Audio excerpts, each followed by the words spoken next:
আমার ভাগ্যটাই খারাপ, বুঝছো না? কেন? আরে পার্কে যেয়ে দেখি যে আমার এক আত্মীয় আমার পিছনে ঘুরঘুর করতেছে, তাই তোমাকে ফোন দিয়ে এখানে আসতে বললাম। আমিও তাড়াতাড়ি করে একটা উবার নিয়ে এখানে চলে আসলাম। দিয়ে এসে এখানে দেখি যে পকেটে মানি ব্যাগ নেই।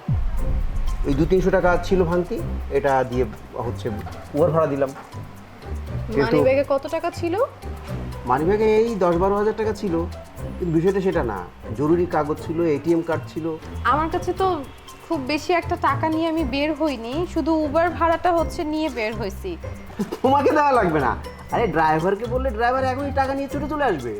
ও আচ্ছা, তাহলে রেখে দেই। না মানে আবার ড্রাইভার তো এসে যদি দেখে যে তুমি আমার সাথে আসো, তাহলে মনে করবে কার সাথে আমি প্রেম করছি, যার কাছে 2-4 হাজার টাকাও নাই। তোমাকে গরিব ভাবলে তো প্রেস্টিজের ব্যাপার। আচ্ছা একটা কাজ করো, এখন টাকাটা দাও।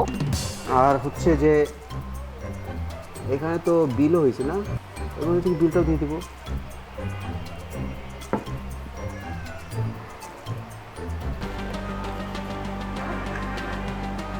কি দেখছো এত মনোযোগ দিয়ে?